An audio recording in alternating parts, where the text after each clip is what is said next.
तो my dear students, आप paper solve कर रहे होंगे और मेरा ख्याल है आपने कहाँ तक पेपर में क्वेश्चंस कर लिए थे, या आपने 64 तक कर लिए थे। तो जो ये पेपर आप कर रहे हैं, जो आपने 9th को पेपर दिया था उस टेस्ट पेपर को मैं सॉल्व कर रहा हूँ, उसका एक्सप्लेनेशन। तो आप करना शुरू करिए इसको। जहां पर कैलकुलेशन, जहां पर कंसेप्ट कंप्लीट हो जाएगा, अगर कैलकुलेशन टफ होगा तो मैं उसे छोड़ दूंगा, आप कर लीजिएगा, लेकिन फिर भी मैं कोशिश करूंगा लास्ट तक करने की। तो 65 क्वेश्चन तक, 64 तक हो गया है, 65 से मैं शुरू कर रहा हूं। तो आप शुरू हो जाइए मेरे साथ। अब देखिए ये कह रहा है, 65th क्वेश्चन कह रहा है 10 मिलीग्राम इफरविसेंट। इफरविसेंट का मतलब होता है उसके अंदर से गैस का निकलना। Table containing sodium bicarbonate. Sodium bicarbonate मतलब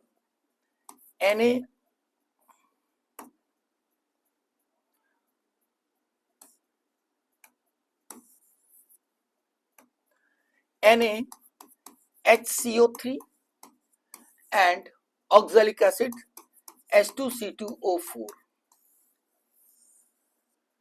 अब देखिए, अगर वो कह रहा है कि, सवाल पढ़ लीजिए ठीक से, इफरविसेंट tablet containing sodium bicarbonate and oxalic acid releases 0.25 ml of carbon dioxide। यानी ये कितना रिलीज कर रहा है कार्बन डाइऑक्साइड, कितना रिलीज कर रहा है 0.25 ml कर रहा है, ठीक है। और ये टेम्परेचर, प्रेशर दे रखा है, मोलर वॉल्यूम दे रखा है।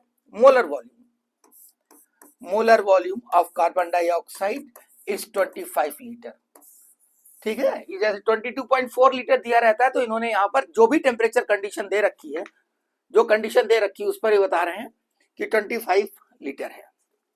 What is the percentage of sodium bicarbonate in each tablet. अब देखिए जहां पर ये बात है, ये कोई इसके अंदर रीजेंट नहीं डाल रहे हैं, तो अगर सिंपली देना होगा तो कौन देगा, NaHCO3 ही देगा।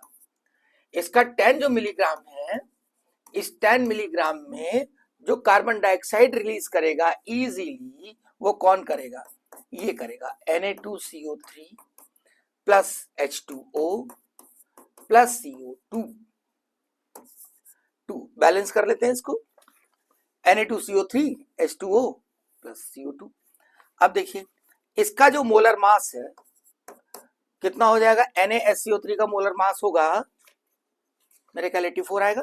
कार्बन ये CO3 हो जाएगा 60, और 60 और ये 23 24 यानी 84।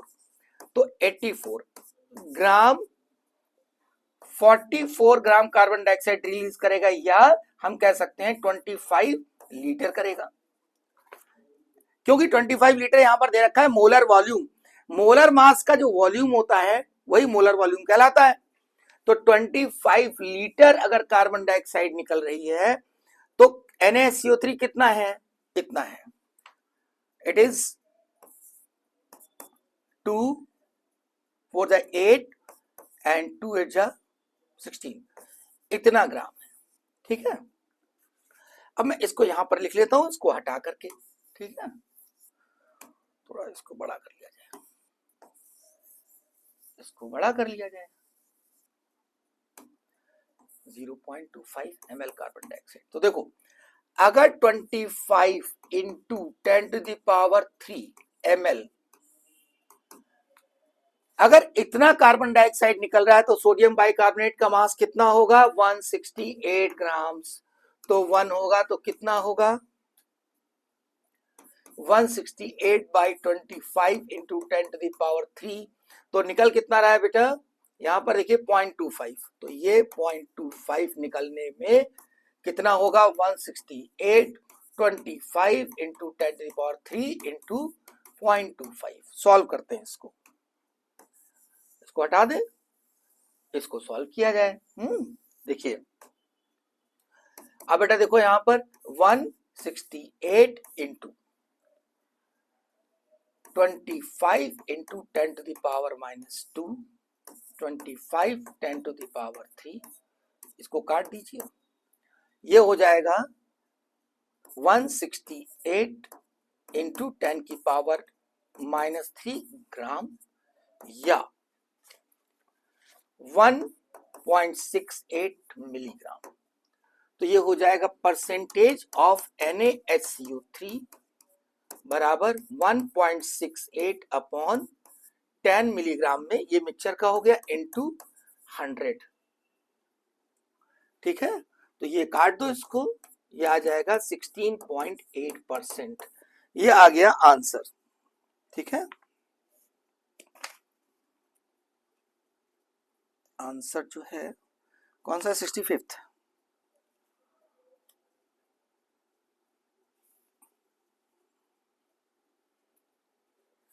तो ये आंसर होगा। What is the percentage of sodium bicarbonate in each tablet, effervescent tablet containing sodium bicarbonate and oxalic acid releases।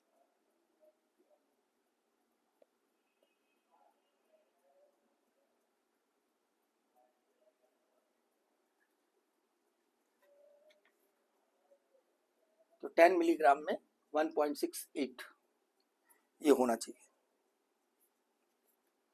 अगला देखिए,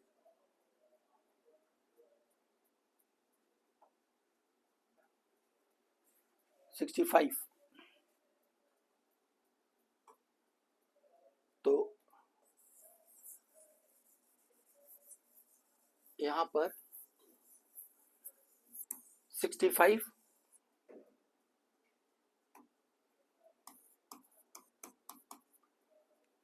65 होगा 66 a sample of hydrate of barium chloride weighing 61 gram was heated until all the water hydration is removed। देखो यहां पर क्या है कि अगर बेरियम क्लोराइड है BaCl2.XH2 ले लें हम। अब यहाँ पे हमें निकालना क्या है कि N की वैल्यू कितनी है, X की वैल्यू निकालनी है। ठीक है, तो ये लिया गया sample of hydrate of barium chloride 61 ग्राम। ये 61 ग्राम ले लिया हमने, इसको हीट किया, BaCl2 हो गया और XH2 हो गया। तो अब देखिए यहाँ पर ड्राइड सैंपल है वो कितना है, 52 ग्राम। ठीक है, 52 ग्राम है। अच्छा, तो देखिए BaCl2 XH2, अब यहां पर क्या होगा, जो रिमेनिंग आया वो कितना है, 52 8 9, ये 9 ग्राम हुआ, यानी 9 ग्राम इसमें वाटर आ रहा है। ठीक है, अब हमें X निकालना है। तो अगर यहां पर BaCl2 का जो मोलर मास है, बेरियम 137, Cl2 कितना, Cl2 हो जाएगा 71 plus XH2 plus X into 18। ठीक है, अब देखो यहां पर सिंपल दिखाई दे रहा है वैसे, लेकिन अभी हम करते हैं इसको, पहले करके बताते हैं। तो ये 137 देखो कितना हो जाएगा, ये 71 8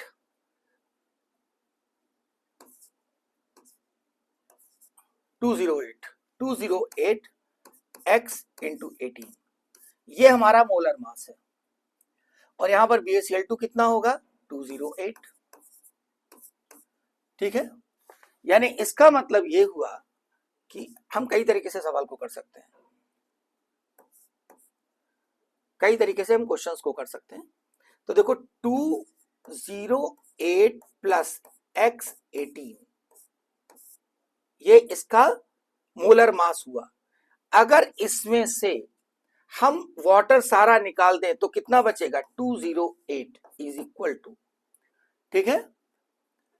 अब ऊपर क्या लिखा है, मास ऑफ हाइड्रेटेड यानी 61, और नीचे क्या लिखा है 52। अब इसको सॉल्व कर दो, इसको सॉल्व कर दो, x निकल आएगा। इस x की वैल्यू कितनी आएगी, 2, तो आंसर होगा BaCl2.2H2। ठीक है, तो यहां पर ये आंसर हो जाएगा सेकेंड। अब बात आती है 67 question. 67, the molarity of solution obtained by mixing 750 ml of 0.5 molar HCl with 250 ml of 2 molar HCl, इन दोनों को मिला दिया जाए। ठीक है, अब वो कह रहा है कि the molarity of the solution obtained by mixing 7, ये इतना। देखिए अब कुछ नहीं करना है, M1 V1 plus M2 V2 बराबर MV। ठीक है, यानी टोटल मोल्स इसके हो गए, ये टोटल मोल्स इसके टोटल मोल्स दोनों को ऐड कर दिया बराबर total moles of the final mixture. तो ये फाइनल मिक्सचर का हो गया मोलैरिटी, तो मोलैरिटी पूछ रहा है तो हम लिखेंगे 750 ml इंटू 0.5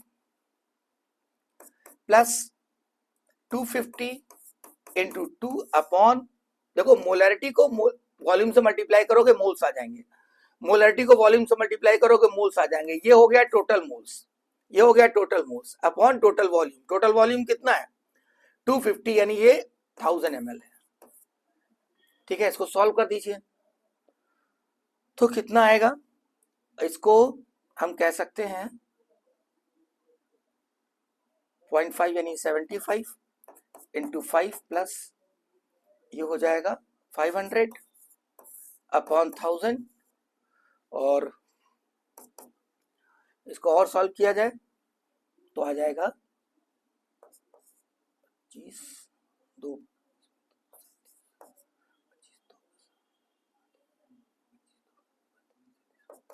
500 अपॉन 1000, ये हो जाएगा 0, अलग जीरो नहीं बेटा, जीरो नहीं गलत हो जाएगा, ये आ जाएगा 578 अपॉन 1000, कट के आ जाएगा 0.875। आंसर देखा जाए, ये है आंसर है 67 का थर्ड, 67 सेकेंड, तो 67 का आंसर हो जाएगा सेकेंड। 68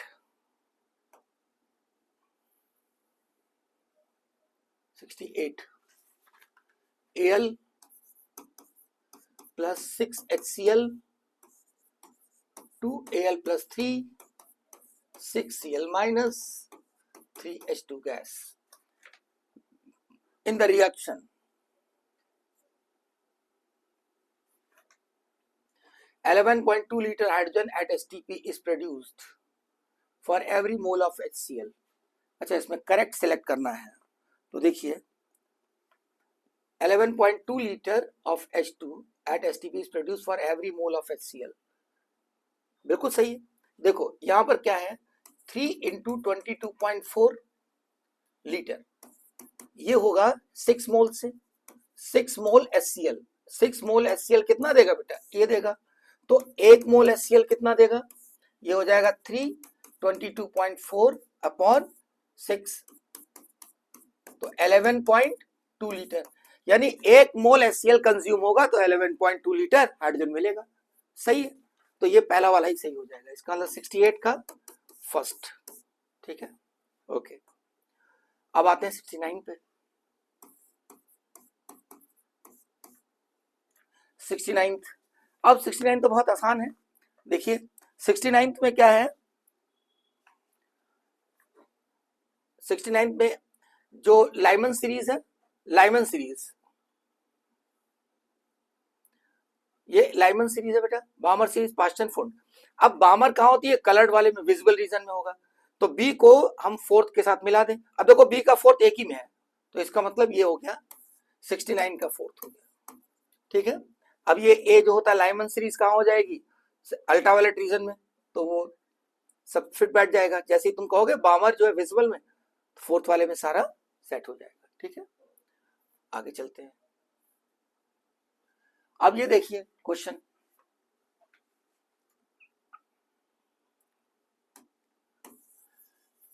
सिक्स 70, अच्छा सवाल है।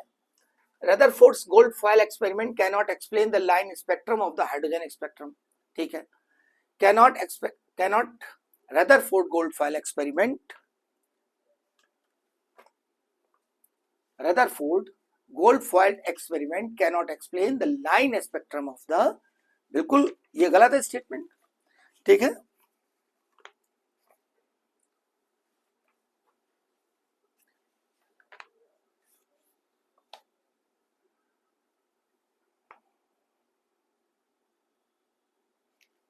देखिए रदरफोर्ड गोल्डफील्ड एक्सपेरिमेंट क्या कहना चाहता है, हाँ कैनॉट, ठीक है सही है, कैनॉट एक्सप्लेन, कैनॉट कह रहा है ना, इसका मतलब ये हाइड्रोजन स्पेक्ट्रम, क्योंकि हाइड्रोजन स्पेक्ट्रम कहाँ से स्टार्ट हुआ था, बोर मॉडल से शुरू हुआ था। तो जब बोर मॉडल से शुरू हुआ था, रदरफोर्ड पहले का है, तो इसका मतलब वो एक्सप्लेन नहीं कर सकता था। तो इसका मतलब ये वाला जो है ट्रू है। Bohr's model of hydrogen atom contradicts Heisenberg's uncertainty principle, ठीक है। तो देखो जो बोर्स मॉडल है, तो बोर्स मॉडल में क्या था, वो पार्टिकल नेचर को शो करता था, और हाइजेनबर्ग कैसा था, वो वेव नेचर को शो करता था। तो कह रहा है बोर्स मॉडल ऑफ हाइड्रोजन बिल्कुल कॉन्ट्राडिक्ट होगा, इसका मतलब पहला आंसर हो जाएगा। तो 71 का फर्स्ट, 71 70 का फर्स्ट, 70 का फर्स्ट। अब 71 का देखा जाए, if the Thomson model of the atom was correct, Thompson model, अब अगर मान लेते थॉमसन मॉडल क्या था, थॉमसन मॉडल कह रहा था कि पूरे में चार्ज फैला हुआ है, जो पॉजिटिव चार्ज है वो पूरे में फैला हुआ है, जबकि रदरफोर्ड ने क्या कहा कि जो सही बात क्या थी कि न्यूक्लियस में पॉजिटिव चार्ज है। तो ये जो है आपका थॉमसन मॉडल के हिसाब से पूरे में फैला हुआ है, और ये जो है और रदरफोर्ड के हिसाब से। तो अब वो कह रहे हैं कि if the Thomson model of the atom was correct, then the result of the Rutherford gold foil experiment क्या होंगे, अल्फा पार्टिकल्स। अब अल्फा पार्टिकल क्या होता है, जब यहां पर न्यूक्लियस होता है तो अल्फा पार्टिकल ये जो यहां पर पड़ा वापस लौट आता है, ये पॉजिटिव, ये होता है तो ये ऐसे निकल जाता है क्योंकि रिपल्शन होता है, और ज्यादातर ऐसे होते हैं जो खाली निकल जाते हैं, यही तो बताया था। तो जाके ये निकल आता है इस तरीके से, क्योंकि entire positive charge is consolidated in the nucleus according to the Rutherford, ठीक है ना। तो पॉजिटिव चार्ज गया और वहां से लौट आया, लेकिन अगर वो जस्ट किनारे पड़ता है तो क्या होता है कि वो इस तरीके से इस एक्स एक्सिस के साथ जो एंगल बनाता है वो एक्यूट एंगल बनाता है, वापस आता है। और अगर इस केस में देखा जाए तो 180 एंगल बना देता है। लेकिन अगर मैं ये कह दूं ये पूरे में पॉजिटिव चार्ज फैला हुआ है, क्योंकि ये थॉमसन मॉडल है और ये रदरफोर्ड मॉडल के हिसाब से, और ये एक्सपेरिमेंट देता है, तो अब ये कह रहा है कि कौन सा सही होगा, alpha particles pass through the gold foil deflected by small angle with reduced speed. हाँ तो अब देखो, जो अगर हम बात ये करें, alpha particles are deflected over a wide range of the angle, wide range of the angle, यानी अगर मैं ये कहूं कि ये ऐसे जाएगा, अब पूरे में अगर पॉजिटिव है तो कहीं टकराएगा तो ये से वापस आ जाएगा, तो इसके साथ एंगल जो है वाइड रेंज वाला हो जाएगा, एक्सेस से ज्यादा एंगल से डिफ्लेक्ट होकर के आएगा वाइड रेंज। और all alpha particle gate bounce back, नहीं, ठीक है, all of the alpha particles pass through the gold foil without decrease in speed। तो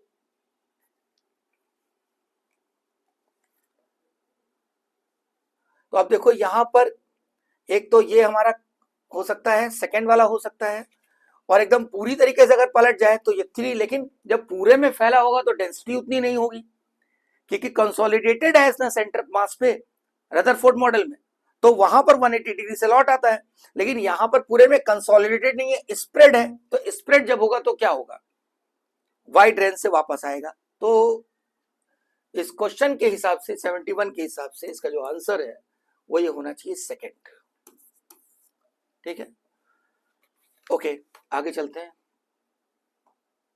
72 में क्या है, according to the Bohr's atomic model kinetic energy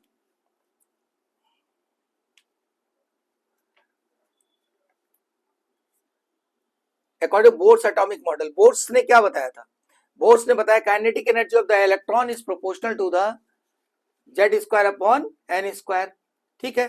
तो जो काइनेटिक एनर्जी वो काइनेटिक एनर्जी और प्लस पोटेंशियल एनर्जी, यही तो टोटल एनर्जी होती है।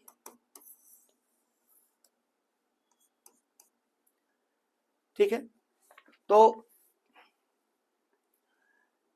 Kinetic energy of the electron is z square upon n square, और the product of the velocity of the electron and principal quantum number, तो गलत हो गया, frequency of the revolution of the electron in an orbit z cube by n cube. ठीक है, Coulombian force of the attraction on the electron is z cube upon n4। ठीक, Columbian force.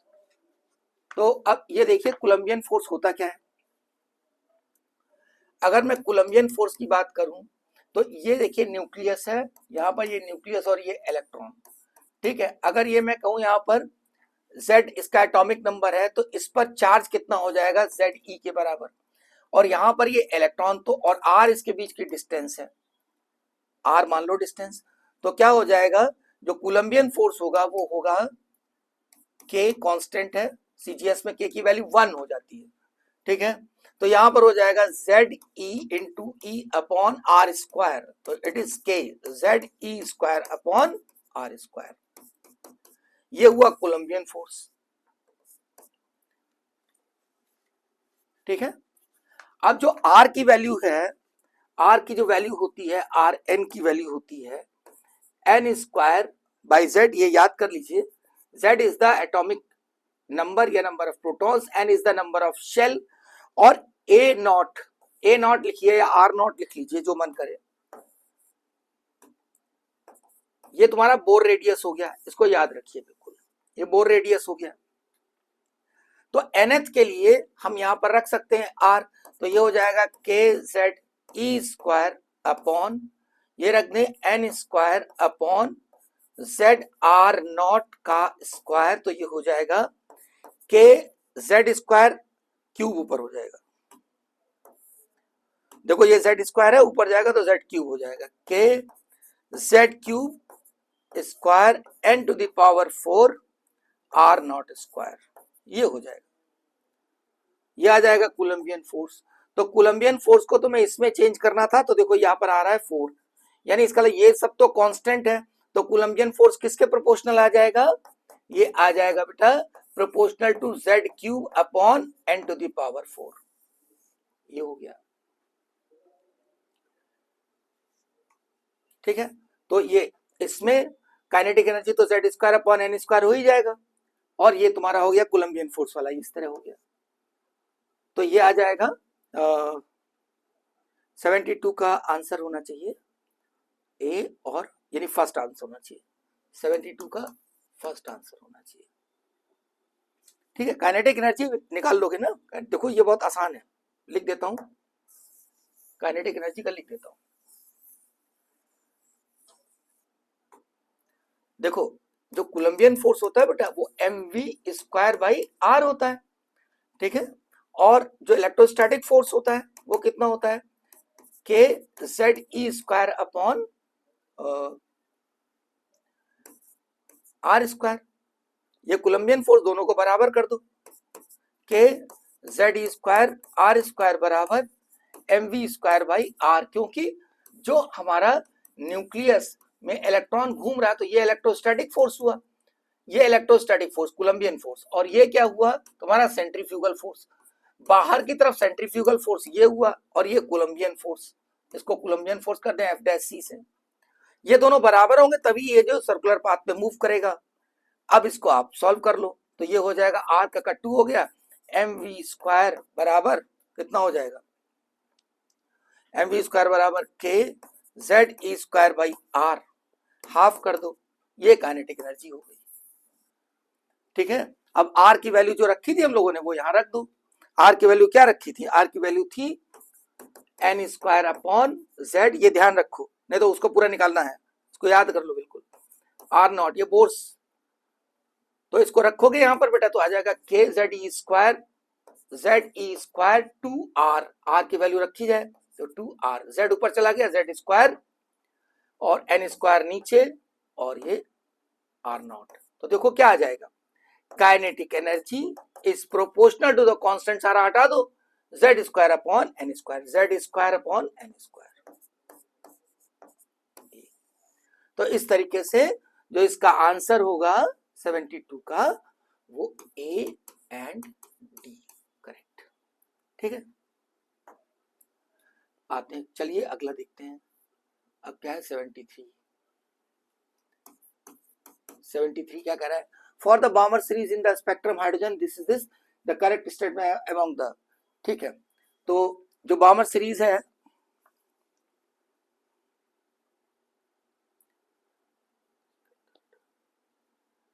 पहला statement as wavelength decreases the lines in the series converge. देखो ये क्या होता है, जैसे दो वेवलेंथ है, ये ऐसे है, तो यानी वेवलेंथ ऐसे ऐसे ऐसे ऐसे करोगे तो वेवलेंथ इधर की तरफ बढ़ती जा रही है, मान लीजिए, तो इससे ज्यादा ये होगी, इससे ज्यादा ये होगी, इससे ज्यादा ये होगी, तो जितना ये करीब होंगी उतनी वेवलेंथ कम होती जाएगी। तो as wavelength decreases the lines in the series converge, ये पास पास होगी। अगर ये पास पास, इसका मतलब इसकी वेवलेंथ कम है, दूर दूर इनकी वेवलेंथ ज्यादा है। ठीक है, तो पहला तो सही है। फिर क्या कह रहा है, second the integer n1 is equal to 2, Balmer series के लिए बिल्कुल सही, क्योंकि क्या होता है, देखो ये ऐसा है, तो बामर सीरीज क्या होती है, जहां पर ऊपर से from higher level to second level में आए, तो n इक्वल टू कितना हो जाएगा, n इक्वल टू जो तुम्हारा n1 है वो 2 हो जाएगा, और n2 greater than 2, greater than 2, second भी सही है। Third the lines of the longest wavelength correspond to n23, बिल्कुल सही। अब देखिए क्या होगा, अगर मैं ये कहूं, ऐसे कह रहा हूं, अब ये सेकंड में आ रहा है, ये सॉरी सेकंड में आ रहा है, ये इनफाइनाइट से आ रहा है, और ये यहीं से आ रहा है सेकंड में, थर्ड से आ रहा है। ठीक है, तो अब ये देखिए कि डेल्टा ई इसमें ज्यादा होगा, तो इसकी वेवलेंथ कम हो जाएगी, लेस, और इसमें डेल्टा ई सबसे कम होगा, तो इसकी वेवलेंथ सबसे ज्यादा हो जाएगी।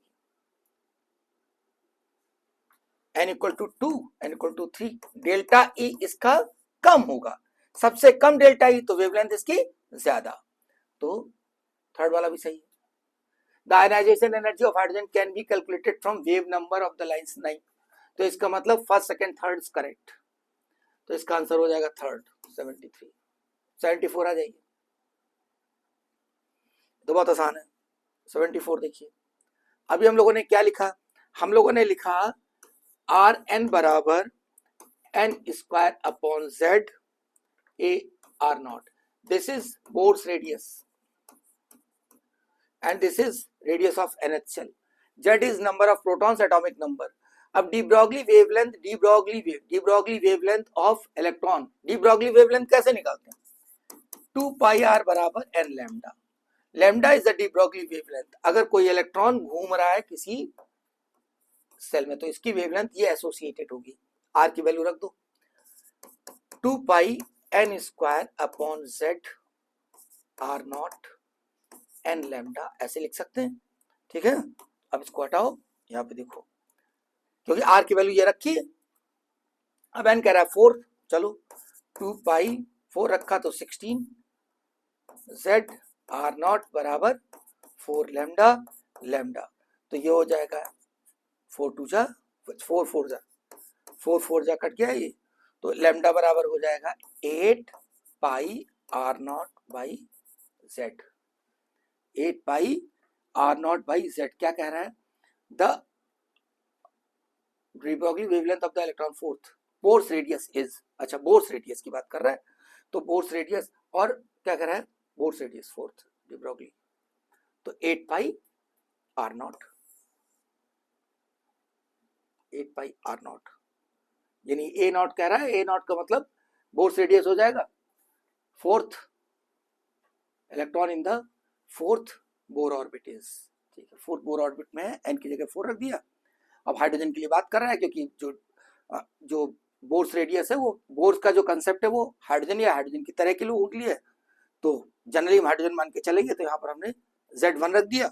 सॉल्व करोगे तो क्या आ जाएगा, 8 पाई ए जो आर नॉट लिखा है, तो इसका मतलब 74 का आंसर होगा थर्ड, 74 का आंसर थर्ड। ये याद रखो, इसको याद रखना जरूरी है। 74, 75, 75th. Which of the graph shown below does not represent the relationship between incident light and the electron ejected? अब देखिए क्या है, अगर मैं यहां पर कहूं कि ये प्लेट है, मेटेलिक प्लेट, और ये लाइट आ रही है, ये लाइट आ रही है, ये लाइट इस पे गिर रही है और यहां से इलेक्ट्रॉन इजेक्ट हो रहा है, ठीक। तो अब यहां पर दो चीजें होती हैं, पहली इंटेंसिटी ऑफ द लाइट और दूसरा energy of the light. Energy मतलब फ्रीक्वेंसी, इंटेंसिटी मतलब number of photons per second कितने गिर रहे हैं इस पे, number of photons per second on per unit area जितना गिर रहा है वो इंटेंसिटी कहलाती है। दो चीजें होती है, इंटेंसिटी करंट को इफेक्ट करती है, इंटेंसिटी जो होती है वो नंबर ऑफ इलेक्ट्रॉन्स कितने इजेक्ट हो रहे हैं उसको इफेक्ट करती है, और एनर्जी काइनेटिक एनर्जी को, जो ये न्यू हो जाता है फ्रीक्वेंसी, वो काइनेटिक एनर्जी को करती है। तो इंटेंसिटी करंट को और frequency kinetic energy of electron, ejected electron. अब देखा जाए तो देखिए यहां पर फ्रीक्वेंसी जितनी ज्यादा होती जाएगी काइनेटिक एनर्जी बढ़ती जाएगी, फ्रीक्वेंसी जितनी ज्यादा होती जाएगी काइनेटिक एनर्जी इलेक्ट्रॉन की बढ़ेगी, क्योंकि जितनी ज्यादा एनर्जी का फोटोन, जितनी ज्यादा, देखिए ये इलेक्ट्रॉन है, यहां से ये फोटोन आया, एक फोटोन एक ही इलेक्ट्रॉन कंज्यूम करता है, ये बात दिमाग में रखिए, एक photon, one photon is consumed by an electron. तो जब ये कंज्यूम करेगा इलेक्ट्रॉन तो इसकी एनर्जी जितनी ज्यादा होगी, एनर्जी इसकी किस बात पे डिपेंड करेगी, एच न्यू, जितनी ज्यादा एनर्जी होगी उतनी इसकी फ्रीक्वेंसी ज्यादा होगी।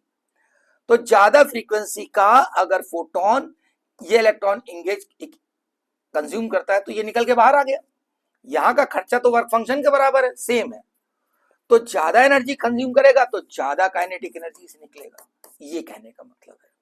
यानी एच न्यू बराबर work function plus kinetic energy, तो जितना ज्यादा ये एच न्यू होगा उतनी काइनेटिक एनर्जी ज्यादा होगी, यानी हम कह सकते हैं फोर्थ वाला सही है, बाकी सब गलत है, ठीक है, क्योंकि ये मैंने एक्सप्लेन कर दिया है। यहां पर फ्रीक्वेंसी अगर करोगे तो नंबर ऑफ इलेक्ट्रॉन्स, ये क्या कह रहा है, which of the graph shown below does not represent the relationship between the incident light and the electron ejected. तो इंसिडेंट लाइट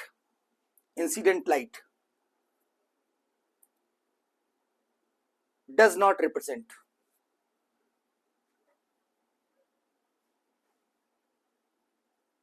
तो ये तो रिप्रेजेंट ही नहीं करेगा, क्योंकि इंसिडेंट लाइट का मतलब होता है number of protons, incident light and electron ejected of metal surface. तो अगर इंसिडेंट लाइट की बात करें तो वो करंट को बढ़ाता घटाता है और किसी चीज को नहीं।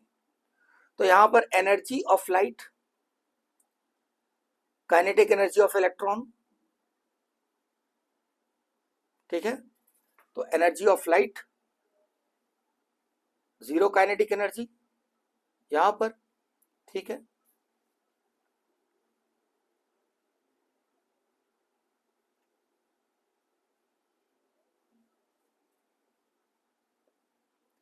Energy of light, kinetic energy of the electrons, ये तो सही है, क्योंकि अगर जो जब तक कंज्यूम नहीं करेगा तब तक नहीं निकलेगा, एनर्जी इसकी जितनी बढ़ती जाएगी उतना काइनेटिक एनर्जी बढ़ती जाएगी, पहला सही। Intensity of light can not be affect the energy, तो इसका तो ये कांस्टेंट रहेगा। इंटेंसिटी ऑफ लाइट जो होती है वो करंट को इफेक्ट करती है, एनर्जी ऑफ इजेक्टेड इलेक्ट्रॉन को इफेक्ट नहीं करती है, तो इसका मतलब ये भी सही है। यहां पर frequency of light, number of electrons, तो नंबर ऑफ इलेक्ट्रॉन्स पर सेकंड जितना जनरेट होता है वही करंट होती है, तो frequency of photon will not affect the electrons ejected पर सेकंड, मतलब जो फोटोन की एनर्जी है वो काइनेटिक एनर्जी को इफेक्ट करती है, करंट को नहीं, तो इसका मतलब ये भी सही है। ये तीनों सही है, ये गलत है फोर्थ वाला, तो 75th का आंसर फोर्थ।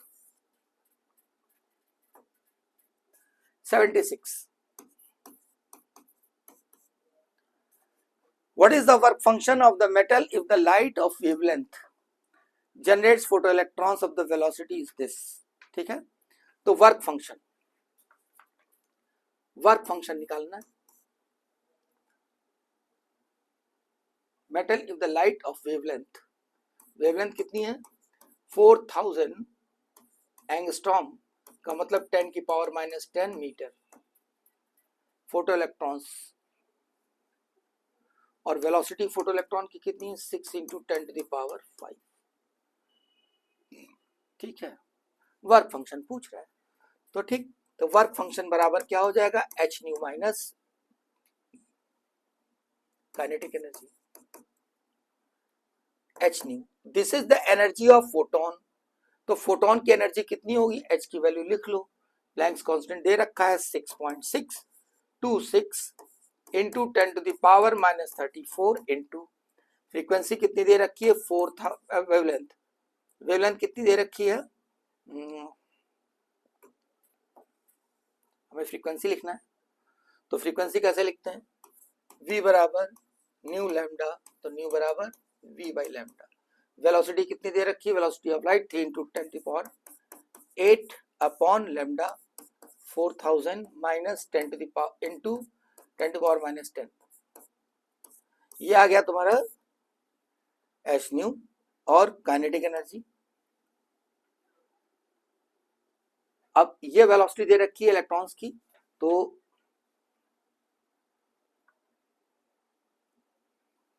फोटॉन्स की एनर्जी थोड़ा सा इसको यहां लिख लेते हैं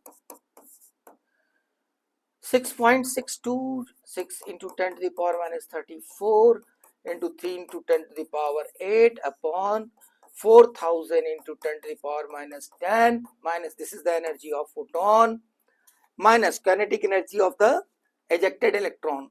तो हाफ इलेक्ट्रॉन की मास केजी में लिखना होगा, मास ऑफ इलेक्ट्रॉन दे रखा है 9 इंटू 10⁻⁻31 इंटू और वेलोसिटी 6 इंटू 10⁵ स्क्वायर. सॉल्व कर दीजिए, आंसर आ जाएगा. ये वर्क फंक्शन होगा. ठीक है, अब वर्क फंक्शन ये इसमें आएगा तुम्हारा जूल में आ जाएगा. ठीक है, और इसको चेंज करना है इलेक्ट्रॉन वोल्ट में, तो इसमें चार्ज ऑफ इलेक्ट्रॉन दे रखा है इलेक्ट्रॉन वोल्ट में. ठीक, तो ये इस तरीके से होगा. इसका आंसर 2.1 इलेक्ट्रॉन वोल्ट आएगा. 2.1 इलेक्ट्रॉन वोल्ट. अगर आप चाहते हैं इसको कि जूल में लिखना चाहते हैं तो इसको लिख सकते हैं आप 1.6 इंटू 10⁻⁻19 जूल. ये इलेक्ट्रॉन वोल्ट में है और ये आएगा जूल में इसको कन्वर्ट करने के बाद. ठीक है, तो इसका आंसर हो जाएगा 76 का second 77. Angular momentum of fifth orbit. तो एंगुलर मोमेंटम जो है, एंगुलर मोमेंटम का जो फार्मूला है देखिए, ये क्वेश्चन है according to the Bohr's orbit. Angular momentum के लिए L प्लस 1 h/2π आपको याद होना चाहिए इससे. ठीक है, एंगुलर मोमेंटम फिफ्थ ऑर्बिट की बात कर रहा है. अब ये तुम्हारा कह रहा है बोर्स थ्योरी. अच्छा, ये बोर्स के लिए कह रहा है. देखो ये तो हुआ तुम्हारा बोर्स थ्योरी का मतलब कि होगा n h/2π, ये एंगुलर मोमेंटम होता है. अब देखो कह रहा है फिफ्थ ऑर्बिट, तो n की वैल्यू कितनी हो जाएगी 5. ठीक है, 5 हो जाएगी. तो ये आएगा 5h/2π, that means 2.5 h/π. Fourth 77 का फोर्थ आंसर होगा 78. In hydrogen atom, if the energy of an electron is 13.6, देखो 1 2 3 4 5, ये पहले का दे रखा है इन्होंने 13.6. अब यहां पर हमें निकालना है. तो जो आयनाइजेशन एनर्जी होता है, hydrogen energy electron ground state, इतनी ग्राउंड स्टेट पर इतना है, तो क्या होगा 13.6 upon n square, this energy is required. ठीक है, तो यहां पर 13.6, यहां पर कितना हो जाएगा 13.6 बाई 4, 13.6 बाई 9, 13.6 4 16, और ऐसे ही होता चला जाएगा। अगर आयनाइजेशन एनर्जी लिख रहे हैं तो हम प्लस में लिखेंगे। ठीक है, अब देखिए ये क्या कह रहा है, second excited state. Second excited का मतलब देखो ये पहला हुआ, ये फर्स्ट एक्साइटेड स्टेट, और this is second excited state, ये हुआ सेकंड एक्साइटेड स्टेट। तो 13.6 अपॉन 9, तो 1.5 करीब आएगा, ये पहला आंसर होगा। 78 का फर्स्ट होगा, 78 का फर्स्ट होगा। तो ध्यान रखें, ये ऑर्बिट, ये फर्स्ट एक्साइटेड, ये सेकंड एक्साइटेड स्टेट। ठीक है, और आयनाइजेशन एनर्जी बराबर होता है बराबर plus 13.6 upon n square electron volt पर एटम। देन 79 के लिए देखा जाए तो ये एंगुलर मोमेंटम कह रहा है, एंगुलर मोमेंटम वैल्यूज। अच्छा, ये ऑर्बिटल के लिए कह रहा है, तो ऑर्बिटल के लिए का मतलब L plus 2 h upon 2 pi. ठीक है, तो यहां पर देखिए 79 एंगुलर मोमेंटम कैपिटल L बराबर root L plus 1 h upon 2 pi. चलिए ठीक है, अब देखिए लिखा जाए 2s का 2s, इसमें s के लिए l की वैल्यू कितनी है 0 और कितना है 2p, तो p के लिए l की वैल्यू कितनी है 1। तो अब जरा 0 यहां रखा जाएगा तो क्या आ जाएगा, 0 रखेंगे तो 0 आ जाएगा, और 1 रखा जाए तो कितना होगा 1, तो 2 रूट 2, तो आ जाएगा रूट 2 h अपॉन पाई 4। ये देखो यहां पर ये वैल्यूज रख दो, तो आंसर पहले वाले का आंसर आएगा 0, 2s के लिए l की वैल्यू 0 आएगी, और इसके लिए आएगी रूट 2 h अपॉन 2 पाई। तो 79 के लिए फोर्थ आंसर हो जाएगा। ये फॉर्मूला ध्यान रखें, और कुछ नहीं है, ये ऑर्बिटल के लिए। और यहां पर l क्या है, ये तुम्हारा एंगुलर क्वांटम नंबर है, l की वैल्यू ये किसके लिए होती है, ऑर्बिटल के लिए होती है। तो प्रिंसिपल क्वांटम नंबर और azimuthal quantum number l, angular quantum number या azimuthal quantum number small l for the orbitals. अगला, तो ये 79 हो गया। 80th, consider the ground state of the chromium Z24, how many electrons are with azimuthal quantum number l equal to 1 and l equal to 2। ठीक है, तो 24 की बात अगर करें, z इक्वल टू कितना है 24, how many electrons are with azimuthal quantum number l। चलिए, तो अगर मैं ये कहूं 1s2 2s2 2p6, पूरा करके दिखा रहा हूं मैं, 3s2 3p6 4s2 3d1, ओ सॉरी 24 के लिए लिख रहे हैं ना हम लोग, लिख देते हैं पूरा फिर से, 1s2 2s2 2p6 3s2 3p6 4s2 नहीं 4s1 एंड 3d5। अब देखिए l equal to 1, l equal to 1 का मतलब कि हम p की बात कर रहे हैं, 6 plus 6 plus l equal to 1 का मतलब क्या है, इसमें 6 इलेक्ट्रॉन यहाँ 6 इलेक्ट्रॉन यहाँ, p में कितने इलेक्ट्रॉन बस वो पूछ रहा है 12। अच्छा, और कह रहा है l इक्वल टू 2 में कितने इलेक्ट्रॉन है, तो l equal to 2 for d, l equal to 4 d, तो d में कितने इलेक्ट्रॉन 5, तो इसका मतलब आंसर क्या हो जाएगा 12 एंड 5,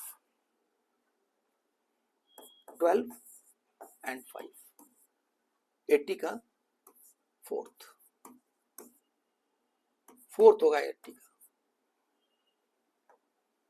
81.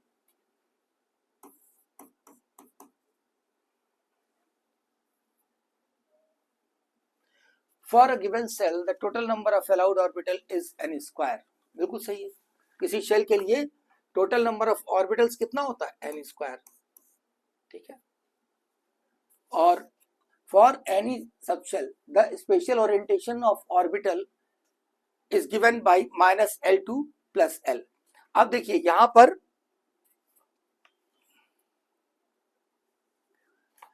ये ध्यान रखिए, for a given shell the total number of allowed orbitals, जितने भी ऑर्बिटल्स होते हैं वो हमेशा n स्क्वायर होते हैं.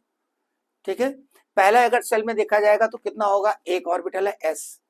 दूसरे सेल में कितना है? एक s का और 3 p के हैं तो 4, 2 का स्क्वायर. तीसरे में कितना है? एक s का है, 3 p के हैं और d के 5, 9, 3 का स्क्वायर. इसी तरीके से हर सेल में स्क्वायर बनता जाएगा प्रिंसिपल क्वांटम नंबर का.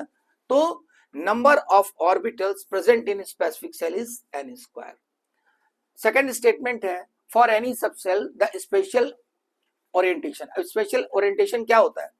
जैसे हम कहें D, तो D में क्या होगा? 5 होते हैं तो D इक्वल टू कितना है? L की वैल्यू D की कितनी है? 2. L बराबर 2 for D, तो -2 -1 0 +1 +2, ये ओरिएंटेशन कहलाता है. ठीक है. तो ये जो ऑर्बिटल्स दिखाई देते हैं इनको हम स्पेशल ओरिएंटेशन कहते हैं. तो दोनों ही सही है, both statement first and second at 2 दोनों ही सही है. ठीक है. तो ये उसका आंसर हो जाएगा 81 का सेकंड. 82. अब 82 देखा जाए. फॉर हाइड्रोजन, जब जैसे ही हाइड्रोजन के लिए कहा जाता है तो हाइड्रोजन के लिए एनर्जी किस बात पे डिपेंड करती है? Energy for hydrogen is only depend on principal quantum number यानी n पर डिपेंड करती है. यानी यहां पर क्या है बेटा? देखो यहां पर कह रहे हैं 4s यानी n की वैल्यू 4, यहां पे n की वैल्यू 3, यहां पे n की वैल्यू 3, यहां पे n की वैल्यू 3, यहां पर n की वैल्यू 4. तो सबसे कम किसकी एनर्जी होगी? B, C और D इनके बराबर भी होगी. तो answer for the hydrogen orbital lowest energy, इसका आंसर 4 हो जाएगा. Fourth answer, fourth. ये मैंने इसका एक्सप्लेनेशन दे दिया है. तो 82 हो गया. 83. 83. In the multi-electron atom, which of the following orbitals described by 3 quantum numbers will have same energy? अच्छा, सेम एनर्जी की बात कर रहा है. तो एनर्जी क्या होती है? Energy is proportional to n plus L. और अगर n प्लस एल की वैल्यू सेम है तो हम n से करते हैं. ध्यान रहे इस बात का. ठीक है. तो n प्लस एल की वैल्यू कह रहा है कि in describe the 3 quantum numbers in multi-electron atom, which of the following orbitals described by the 3 quantum numbers will have the same energy in the absence of electric field and magnetic field. अब electric field और magnetic field की अगर वो बात कर रहा है तो इसका मतलब कि हम उसमें स्प्लिटिंग नहीं लेंगे. यानी इसका मतलब ज़ीमैन इफेक्ट और स्टार्क इफेक्ट की बात कर रहा है. ठीक है. तो वो कह रहा है कि same energy in absence of electric field and magnetic field. तो इसका मतलब क्या है कि जहां पर n प्लस एल सेम होगा वहां पर एनर्जी सेम हो जाएगी, क्योंकि डिफरेंस आएगा ही नहीं. क्योंकि जब मैग्नेटिक फील्ड और इलेक्ट्रिक फील्ड हम अप्लाई करते हैं तब स्प्लिटिंग होती है, तो एनर्जी डिफर करती है. ठीक है. तो कह रहा है in a multi electron atom which of the following orbitals described by the 3 quantum numbers will have the same energy in absence of electric and magnetic field. तो इसका मतलब ये है बेटा कि ये ज़ीमैन इफेक्ट और स्टार्क इफेक्ट पे लगा हुआ सवाल है. अगर हम इलेक्ट्रिक फील्ड मैग्नेटिक फील्ड नहीं लगा रहे हैं तो स्प्लिटिंग नहीं होगी. तो जिनकी n प्लस एल की वैल्यू सेम है उनकी एनर्जी सेम हो जाएगी. तो इसका मतलब D और E, D and E. 84. The orbitals having the same energy are called degenerate orbitals. बिल्कुल सही बात है कि अगर जिन ऑर्बिटल्स की एनर्जी सेम होती है उनको हम डीजेनरेट ऑर्बिटल्स कहते हैं, डीजेनरेट ऑर्बिटल्स कहते हैं. In hydrogen atom 3p and 3d orbitals are not degenerate orbitals. ठीक है, तो अब देखा जाए,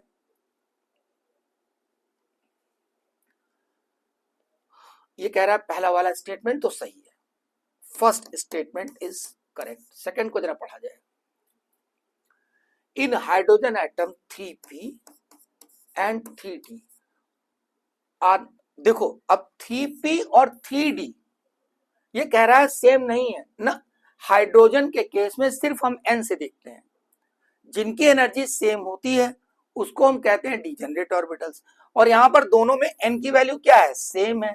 तो जब n की वैल्यू सेम होगी तो 3p and 3d are the degenerate orbitals in case of hydrogen. ठीक है, समझ के बात को। तो ये 84th हो गया। तो इसका आंसर हो जाएगा first is true but second is false. Third is answer. Okay, अगला 85 देखते हैं। 85 कह रहा है maximum number of electrons that can be accommodated always 2n square. तो 2 इंटू 4 मैक्सिमम कह रहा है इलेक्ट्रॉन्स ना, इसलिए maximum number of electrons which are accommodate, तो 2n स्क्वायर होता है। n क्या होता है, प्रिंसिपल क्वांटम नंबर, तो 4 का स्क्वायर 32। Answer is 3। तो 85 का 85 का आंसर इज थर्ड। 86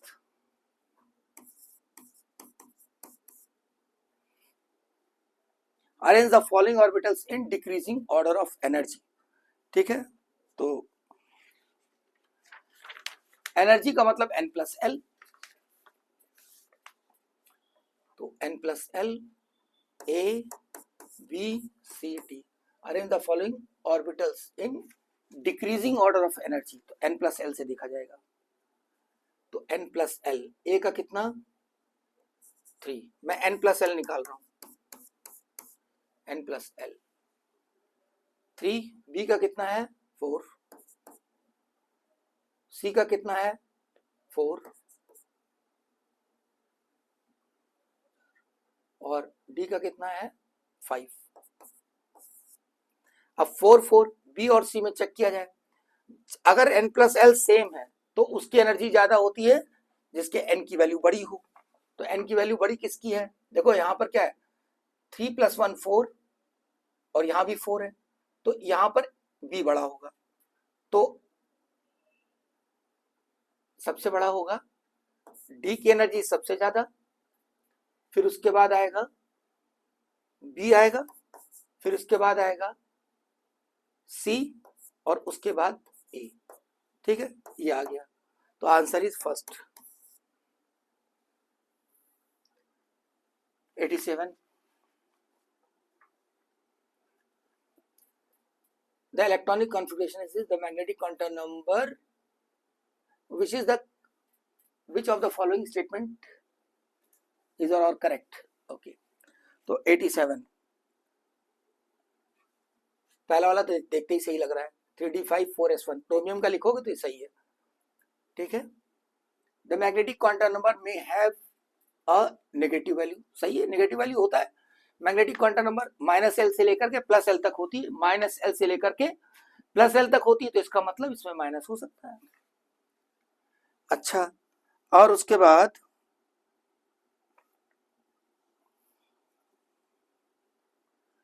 बी सही है, सी को और चेक किया जाए। in ground state of an atom the orbitals are filled in order of their increasing energy। बिल्कुल इंक्रीजिंग एनर्जी सही है।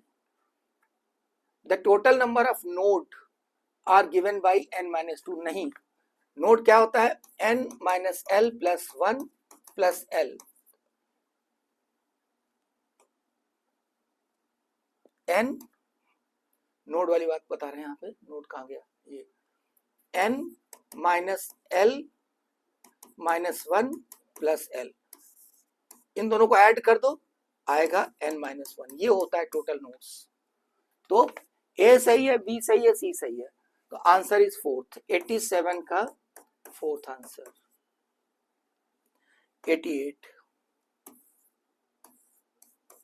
88 देखो ध्यान से समझ लो, ये अगर हमारा इस तरीके का है आर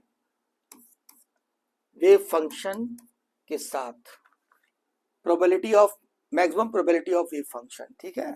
तो ये कह रहा है maximum probability of wave function 1s 2s 3s। अब देखो 1s 2s में बना रहा हूं, ये तुम्हारा हुआ 1s, यानी ये इलेक्ट्रॉन हो गया, यानी ये इलेक्ट्रॉन है। देखो ध्यान से समझ लो, ये ऐसा ऐसा ऐसा ऐसा ऐसा ऐसा, और कहीं पे जाकर ये खत्म होने लगेगा और दूसरा शुरू होने लगेगा, कहीं पे ये खत्म होने लगेगा और दूसरा शुरू होने लगेगा। तो यहां से दूसरा शुरू हो रहा है और फिर ये खत्म होने लगेगा जाकर के। तो इसका मतलब ये है 1s और ये हुआ 2s, तो बीच में यहां पे नोड आ रहा है। तो जितने नोड आते हैं उतना जगह ये टच करेगा। तो जैसे ये आ रहा है, ये ऐसा, दिस इज द आंसर। जितना टच करेगा, यानी एक नोड आया, इसमें एक नोड है, तो सेकंड इज द आंसर। अगर मान लीजिए इसके बारे में बात करते तो ये किसका है, 1 2 3, तीन जगह टच कर रहा है, तो ये बात तुम्हारा हो जाता 3s, ये 1s के लिए हो जाता, ठीक है। ये इस तरीके की बात है, और ये गलत है, नीचे नहीं जाएगा ये, ठीक है। तो नीचे जा भी सकता है, लेकिन ये मॉड के लिए होता है। खैर यहां पर आंसर क्या होगा, second, answer is second. 2s के लिए ये होगा, सेकंड इज द आंसर। अब देखिए 89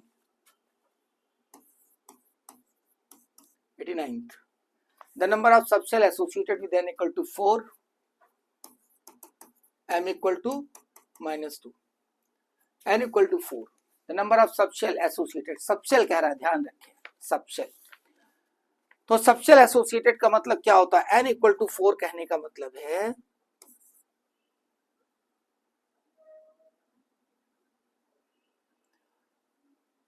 फोर में कितना होगा, 4 में सबशेल कितने होंगे बताइए। देखिए 1s में एक सबशेल, 2s में अगर 1s कह रहे हैं,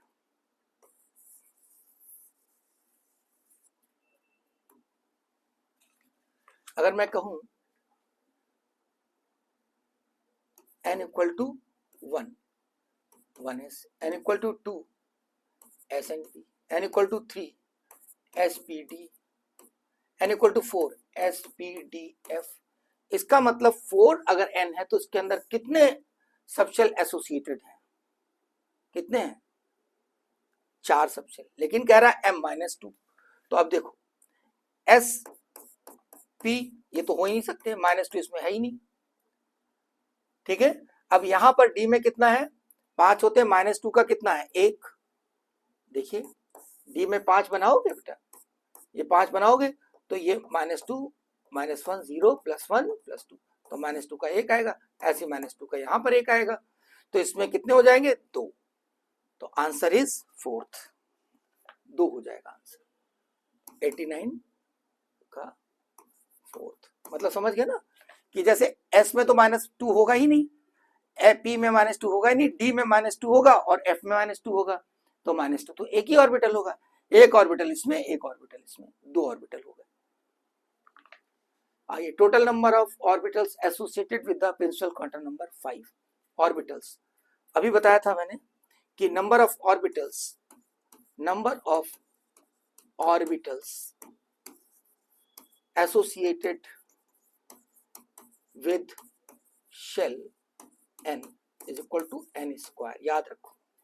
तो n की वैल्यू 5, तो कितना हो जाएगा 25, तो आंसर इज सेकेंड, 90 का आंसर सेकेंड, ये हो जाएगा, ठीक है। तो अब देखिए जो इसका फर्स्ट पार्ट था, जो मैंने इसका फर्स्ट पार्ट सॉल्व किया था, उसमें क्या था, न्यूमेरिकल्स बहुत थे, तो कहीं कहीं कैलकुलेशन लेंथी था। इतना कैलकुलेशन लेंथी नहीं आएगा, लेकिन फिर भी आपकी प्रैक्टिस होनी चाहिए, आपको पेपर में बैठना है, तो आप जितना टफ क्वेश्चंस की प्रैक्टिस करोगे तो वहां पर जो आएंगे वो आसान होंगे, है ना, तो आप आसानी से कर सकोगे। मुझे लगता है SKV चैनल पर जो आपका ये पेपर सॉल्व हो रहे हैं, ये आपके लिए फायदेमंद होंगे और आप लगे रहेंगे, मेहनत करेंगे। हम लोग तो मेहनत कर ही रहे हैं। और आपके यही कर रहे हैं, आपका सिलेक्शन होगा तो बहुत अच्छा लगेगा। Okay, that's all, keep watching SKV channel.